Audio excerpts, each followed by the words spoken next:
So the reason behind our removable series, what we had in mind is, well, removables are always like a little bit of a thing you don't want to do really in your practice. A lot of dentists, right? And so they're always kind of dancing around and I don't know, I just refer that out and so on.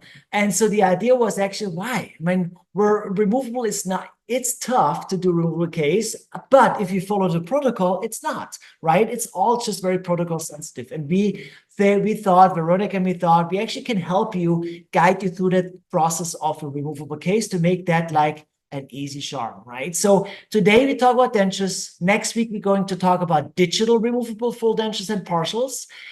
Module 4 in September is all about implant overdentures and analog digital, so more like the Digilog protocol for overdentures. And then it really gets really cool with telescopes on September 11. And then September 18 is the attachment bar solutions, where we really talk about complex cases. Every module is roughly 45 minutes to an hour with a Q&A at the end. So spare your questions. Please write all your questions you have in the chat. And I'm happy after a lecture to go through the chat and answer all the questions you have. By the way, every module has 1 CE credit, and I would like to thank you, Dental CE Solutions, for that, for being so nice and help us out for the CE credits. They were a big help with that.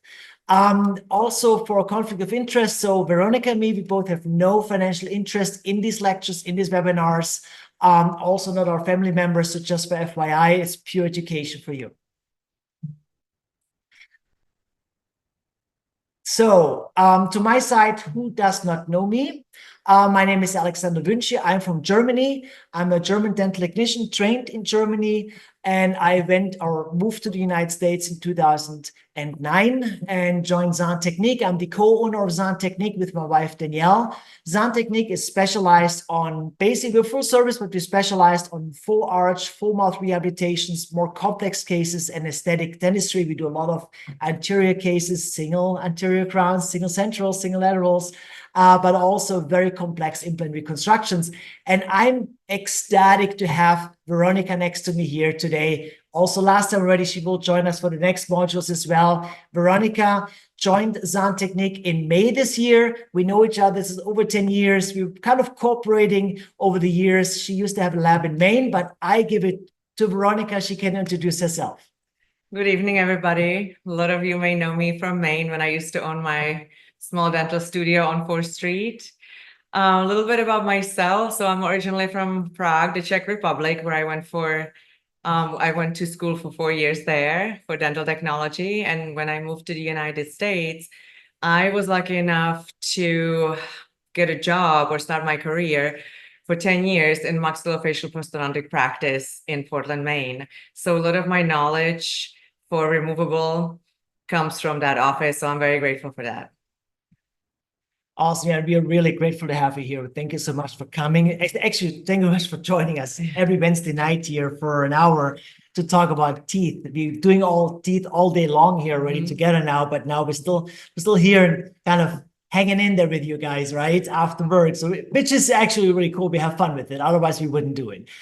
So as a little refresher from last week, we talked about the impression. We talked about the bite registration, which is a really crucial thing in removable dentistry to kind of fill that black hole in the mouth, right? To fill basically that big void with something to basically later to be able to reassemble with teeth.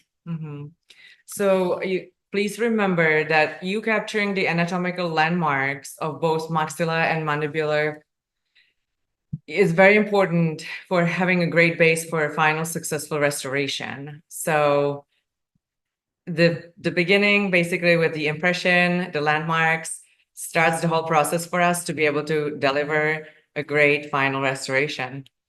Yeah, and then remember we closed last week with the bite block, with the landmarks, with the smile line, the midline, the cuspid lines.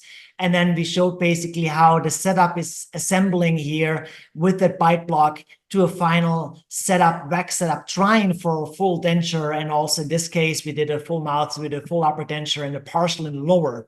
So that's kind of where we stopped last time. And this time we want to catch on with that. But there's a really cool thing here, actually. You found that out, right? So choosing denture teeth today is way less barbaric than it used to be hundreds of years ago, where we actually had to make teeth out of ivory or use animal teeth from wolves, donkeys, horses, any kind of an animal that would be suitable for restoring a patient's mouth. Yeah, that's pretty barbaric, actually. Yeah. But hey, that's what it used to be, right? So nowadays, it's less barbaric for sure. It's a little bit more defined, especially with digital, what's coming. And that's, by the way, next week, it's going to be digital. But in regards, these modules or in regards removable, the face shape versus the tooth shape is really a very, very crucial factor. And what I want to stress on today is the theory, our textbooks versus the reality, which looks sometimes quite different, right? So if you go textbook wise, we usually differentiate between 4 different shapes of heads. So our head shapes is sometimes rectangular, square, triangular, or ovoid.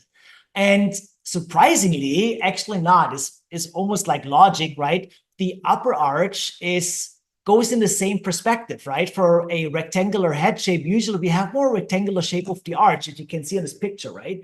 On a square, we have more square arch shape. On a triangular head shape, we usually have a more narrow arch and more triangular, a little more tippy. And on the ovoid, we have usually a very round shape ridges, right? Round shape arch. And usually we also can transfer that kind of knowledge to or that fact basically to our teeth. So usually rectangular, we have rectangular teeth and so on. So square, triangle, and ovoid. So that's an interesting theory, but the reality sometimes looks different because in what we learned last time, nature is not symmetric, right? That's one fact. So nature also doesn't go by scientific rules sometimes. So usually when we look on these 4 different shapes, there are transitions, right? So we have maybe a rectangular head shape with some, I would say, triangular kind of personalities in there, right? So it means like very maybe masculine head shape with a more kind of narrow chin here. So that's where the triangular comes from. So we have to sometimes mix and match these shapes to have a softer organic transition between, right? And that's very important, especially when we look into faces, right? Especially when we look into teeth in faces, in smiles. Because for me, when I look into a patient's smile or just a smile from a friend or from a coworker, I see personality usually, right? People smile in a certain way, and you can sometimes tell when they smile and their eyes are opening up and, oh my God, this is such an open person, or maybe that's more an introvert person, right? Tooth shapes are just always so interesting. You can even see different ethnicities in tooth shapes, right? It's very interesting.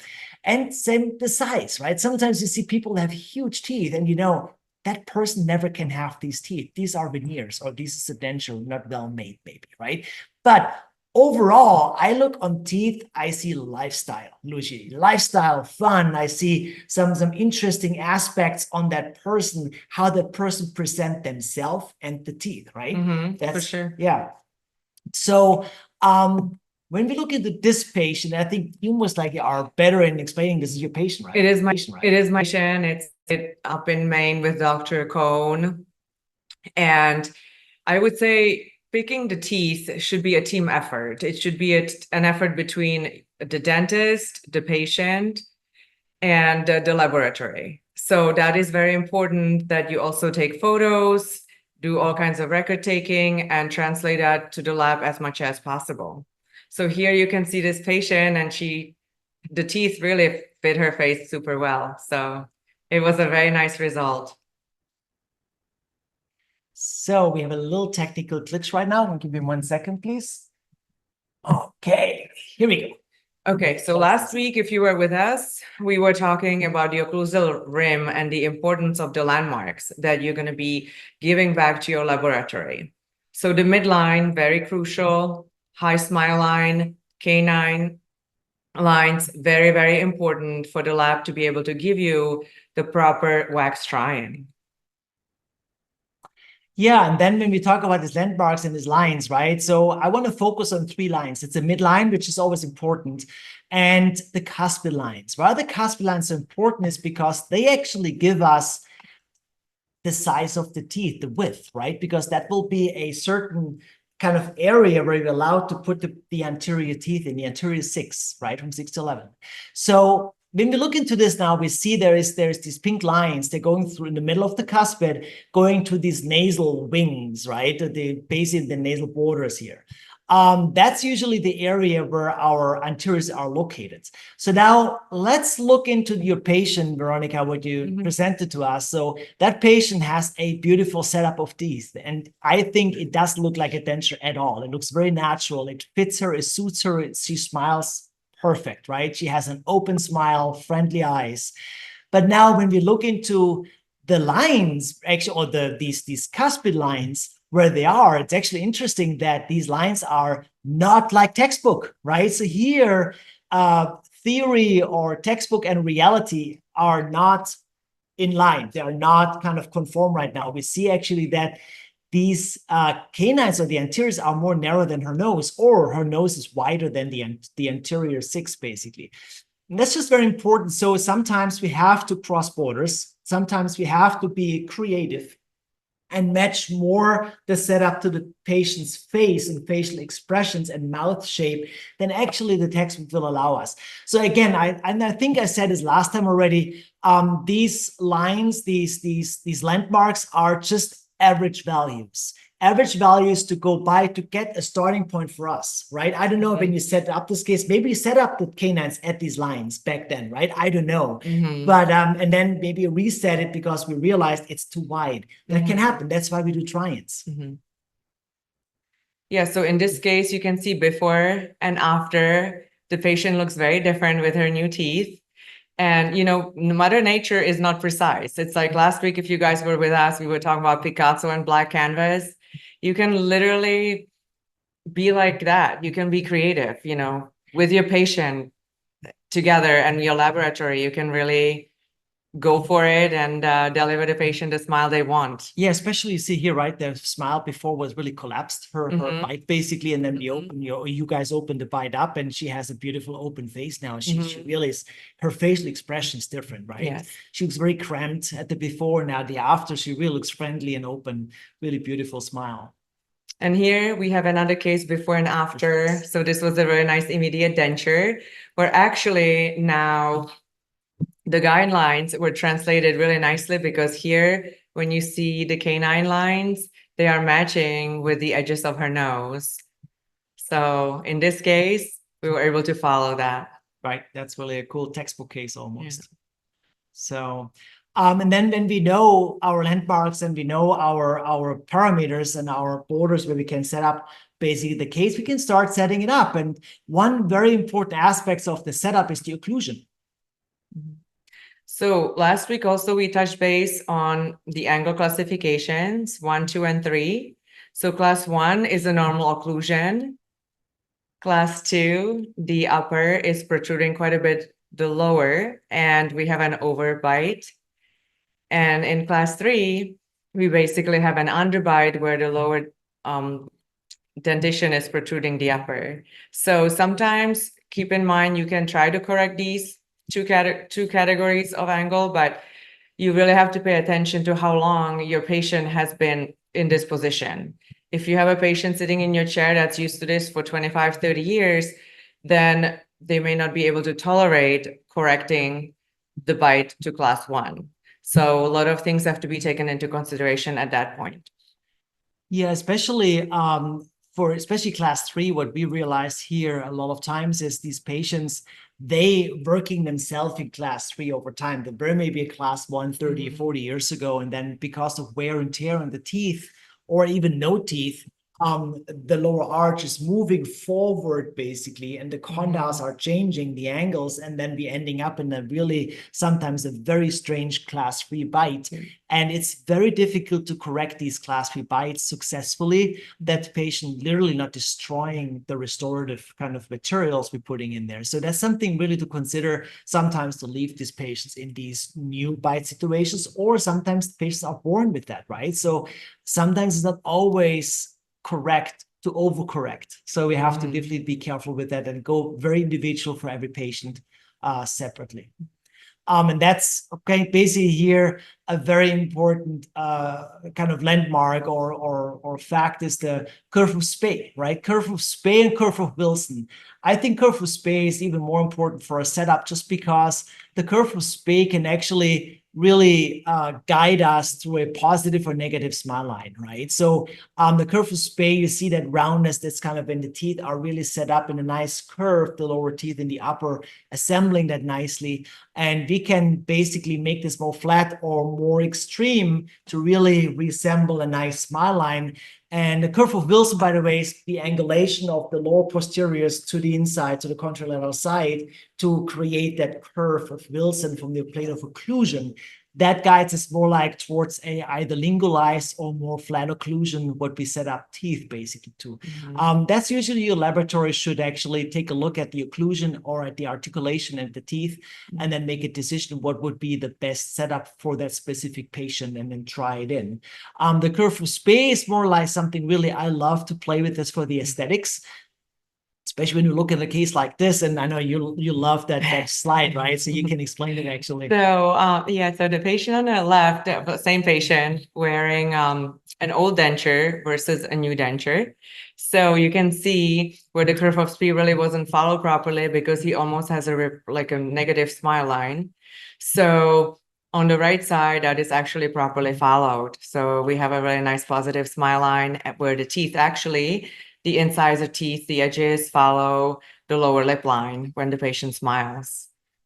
Yeah, same with this here, right? So the incisal edges, that's like where we're going by. That's why photos are so important for us, right? So we would love to see your photos. And if you're interested in, we have a photo template, what we like to send out to our attendees. So if you're interested, just write it in the chat, write the email in the chat. We have it saved, and then we're going to send you the template, how we would like to have photos. And don't be worried, it's not complicated. It's a very easy 2-shot deal. It's a very simple photo what we need, or 2 photos what we usually requesting for something like this to set up properly. So, but I'm love to send you the template out. So next thing is for occlusion or for setting up teeth, right? Facebow record. I'm getting a lot of questions. I'm saying, oh, do you need a Facebow for that? And I always say, yes, of course. Facebow is an amazing tool, right, for aesthetics and for a proper functional setup. But do we need really a Facebow with a nasal rest and in the ears and the whole apparatus, or a digital Facebow?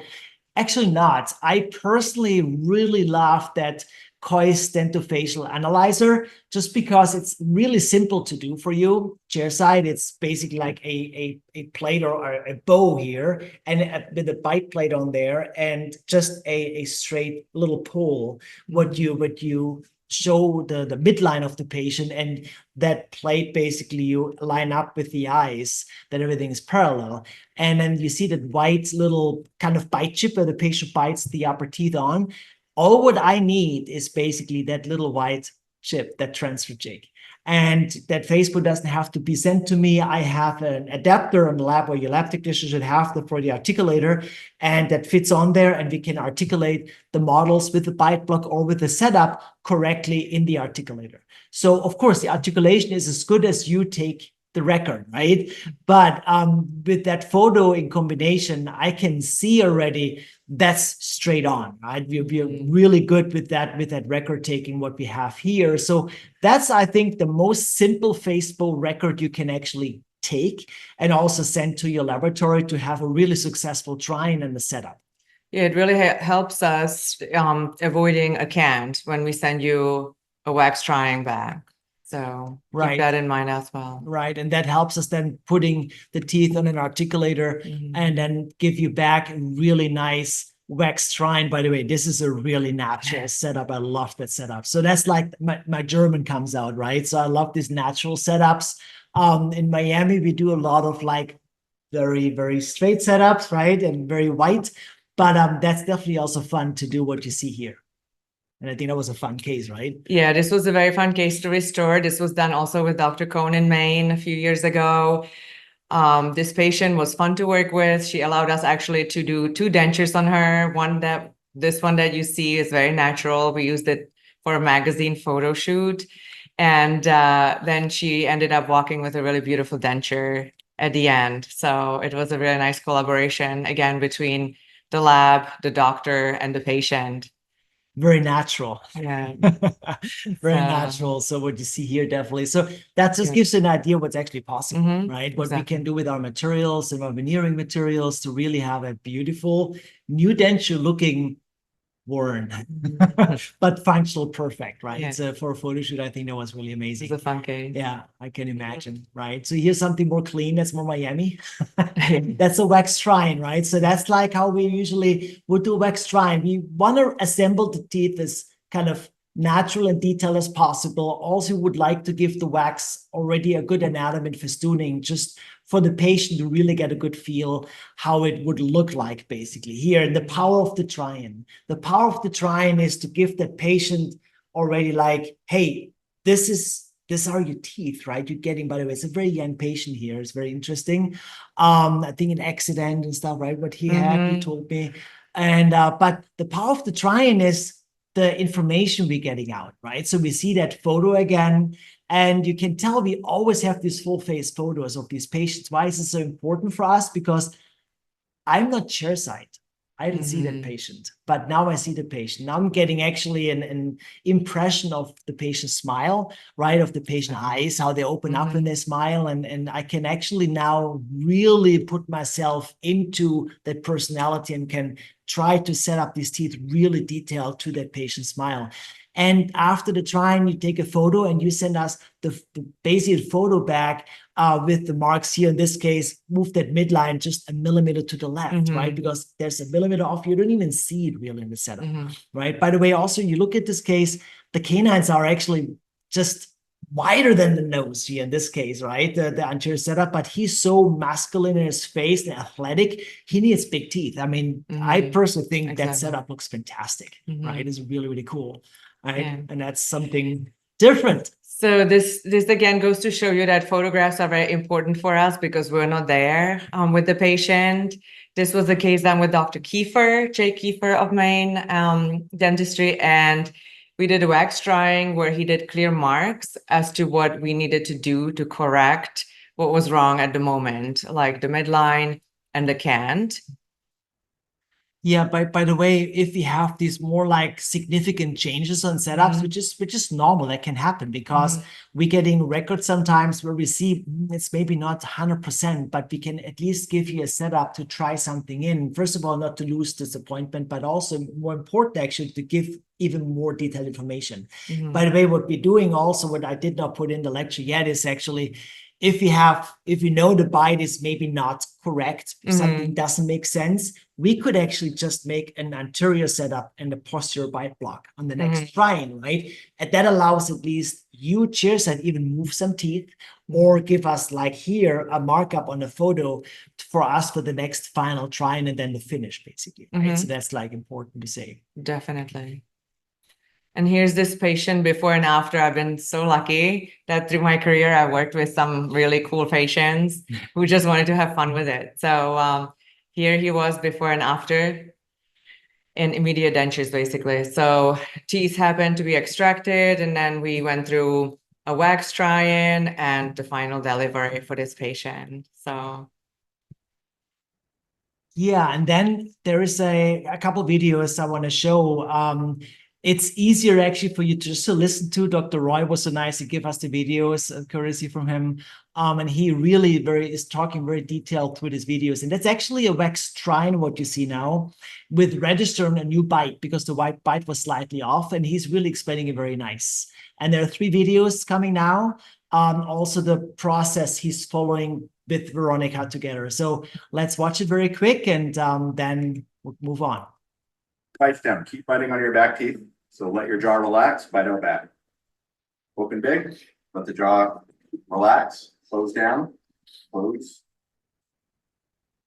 Right there, bite down, bite down, bite down, and hold that just like that. That's your spot. So we're talking about capturing a bite. Keep biting down there. Yes, you don't have to show me, just let your lips relax. Perfect. When the denture bases come together, if there's an occlusal prematurity, you're going to have shifting of the dentures. My options are, I can keep heating up the teeth and moving the teeth, kind of like lab orthodontics would, in order to get the occlusion good. That would take forever. Alternatively, I could have the patient tap, tap, tap and adjust the teeth. Don't want to do that during the wax try-in stage. I'd rather just use fine detailing on occlusal adjustments at the delivery. So the way to do this, and this technique came from Veronica, is to do a wash at the same time as the patient biting down. We're going to do that here. So we'll wash with light body in the upper and lower at the same time, all while having the bite material ready to go and have the patient occlude down. We'll end up having a 3-unit piece, the upper wash, lower wash with the bite in between, all captured in 3-dimensional space oriented to each other. She's going to then re-pour and remount, and she'll have a perfect occlusion at that point. So that's what we're going to be doing here. She'll be able to go straight to final, and we'll have perfect occlusion, if not perfect, very close upon delivery. So yeah, that was the first. Now we can see the video of the bite registration itself and the wash. All right, now we're doing the wash. We're doing the wash not to increase the accuracy of the impression. We got a really good impression of his upper and lower arches already. We used alginate custom trays. The reason we're doing this wash is we're going to be taking a bite, and we're going to have this deflection of the trays. We want to capture the deflection of the tray in the intaglio through the process we're going to be doing here. So I'm going to do light body in the upper, light body in the lower relatively quickly. And then the assistant's going to hand me the bite registration material. I'm going to have the patient bite down, and then he's going to stay in that position. We're going to capture the whole thing as one unit. That's what we're going to do right now. So light body. I don't need much.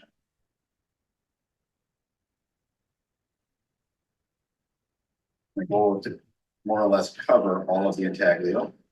A little bit on the borders. Okay, go ahead and open. Let everything relax. All right, hold that just like that. And take on the lower. Slower setting material when you're doing this would probably be rather advantageous.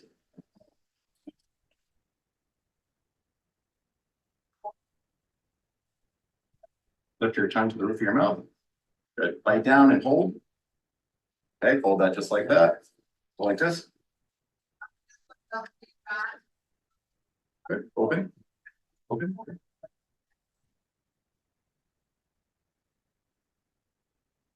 Okay, bite down into place. And hold that just like that. Keep your teeth together. But while you're doing that, go like this. Okay, keep biting down. The reason I'm doing this, I'm just locking the front teeth in. There's really no specific reason I need to do this. We have enough of a bite. All right. Keep biting down. So we're going to let this set as one unit, and I'm going to take it out, sterilize that whole thing, and then send it to the lab as one piece in some bubble wrap, very well packaged. And then she'll be able to remount the case and then adjust the occlusion accordingly, and then go straight to final.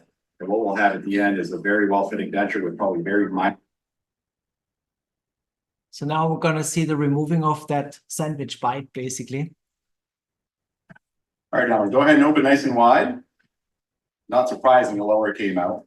Lower's always going to have less retention. Let your cheeks relax. There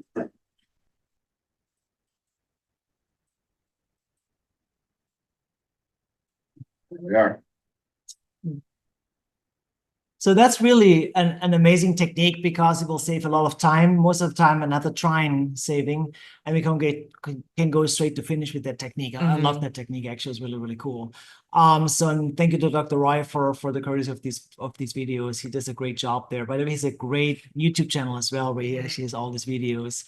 So, oh, that's a cool case actually, right? You can take that over here. So this was an immediate denture done again with Dr. Cohen in Maine. And fantastic photography, by the way. So I was not there with the patient, so he was able to capture a lot of photos, proper shade, and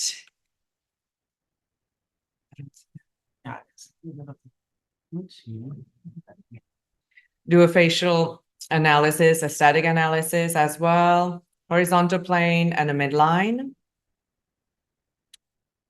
And then capture very precisely all the landmarks in the great impressions. We did a wax setup on an articulator, and then we went to finish. Day of extraction, surgery. And here is the post-surgery happy patient. Yeah, he was very thrilled. That's always good to get some some personal feedback right? from patient. Yeah. I mean, that's So- a really great example of a smooth workflow, right? And that's like, again, record taken. Record is just not the impression. It's the photos, it's the expression of the patient to capture, and of course the impressions, right? That's like Yes. the really important thing. So always remember that, basically. What's always going to happen is if you do remediate dentures is relines. If we have older dentures or in ages already dentures, they're coming into the years, at some point has to get relined. Why? Because bone is resorbing tissue as well. So it's a constant change. When there are no teeth or implants, it's changing nonstop usually, right? Especially for an immediate denture, they're usually done for cases, there are extraction cases. And that's anyway morphing and moving and reshaping for the first like year or even longer the ridges. So relines have to get done basically. So here usually we're looking at an ill-fitting loose immediate denture, and I think maybe in the same patient. What has to get done in a case like this? And I want to really mention this because yes, you can actually just do a chairside reline of a denture, which works, but it will not work as well as you would do an indirect reline with your laboratory together. Why I say that is just because materials, your chairside acrylic and the acrylic of the denture are not the same acrylic, first of all. Second of all, if you cure that acrylic in a patient's mouth, you don't have the ideal surrounding and setup to actually cure acrylic. So there will be always porosity. Porosity means bacteria, and bacteria means smell, taste, and actually at some point people have the acrylic chipping off the denture, right? So it's not ideal. It's good for something intermediate, very quick, or for a temporary solution, but not for a definitive, like really good reline. So I always recommend doing an indirect reline.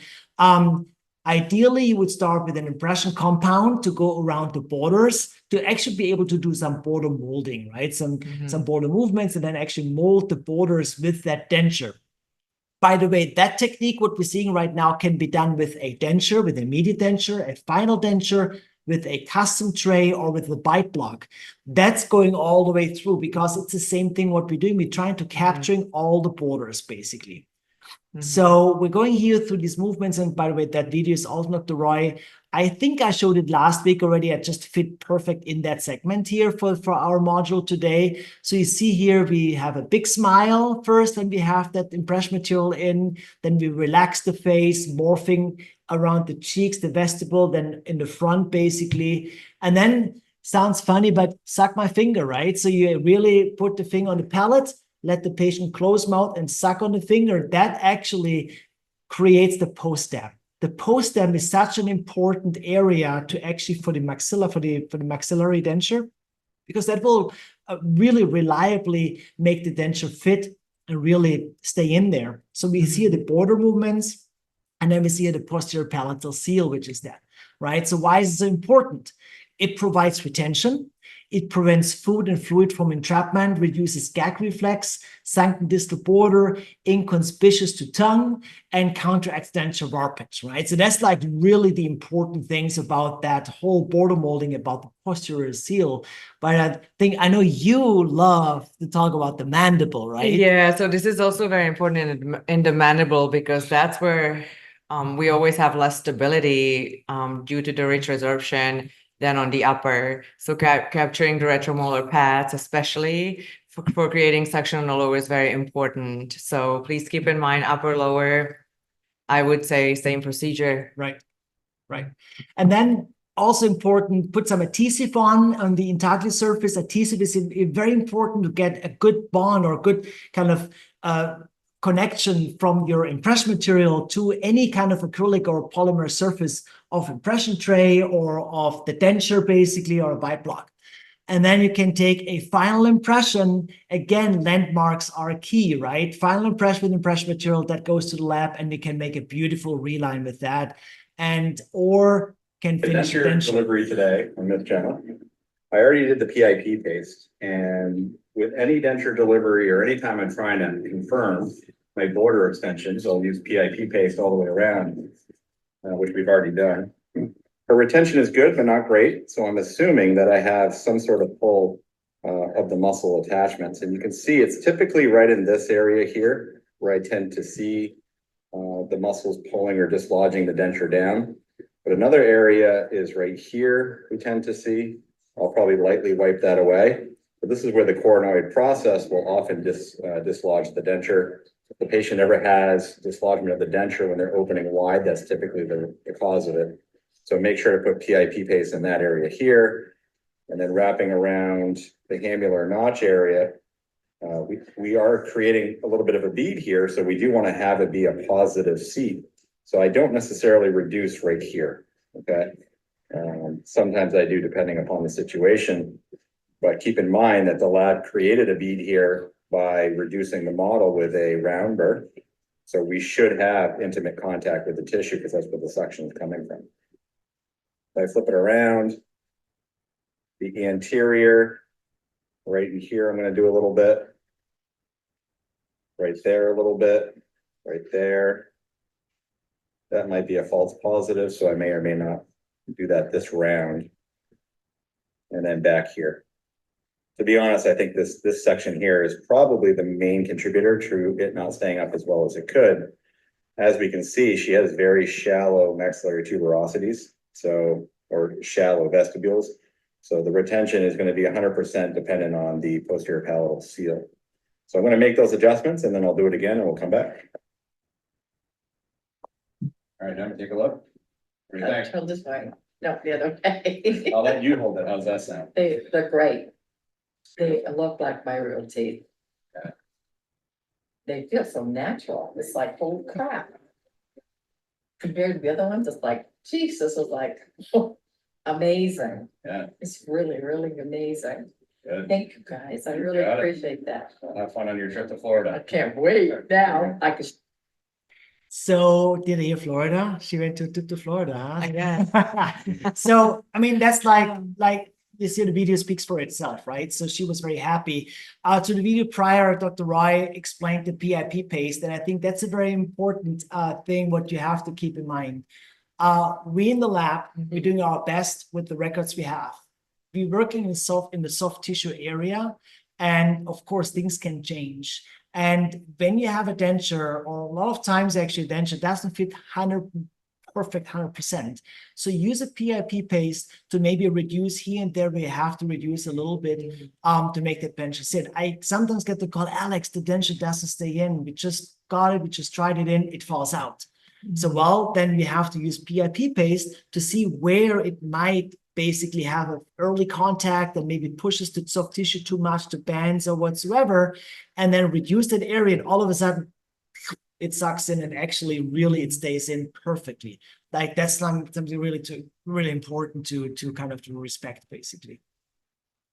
Yeah, and then we have the final denture. It's finished and patient's happy, right? So that's how it is, and that's kind of really cool. Yeah, it's a conclusion.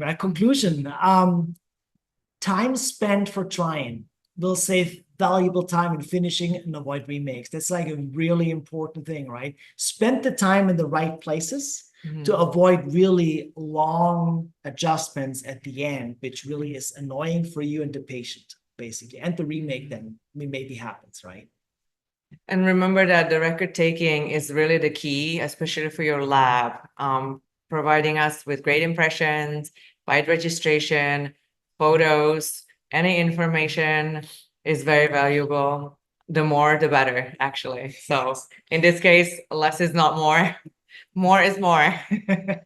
So, and then remember teamwork, team effort. It's between you getting to know your patient and translating all of that to your laboratory and working together. Yeah, teamwork makes the dream work, right? Yeah. So I want to say a careful thank you. Let me check if there are any questions.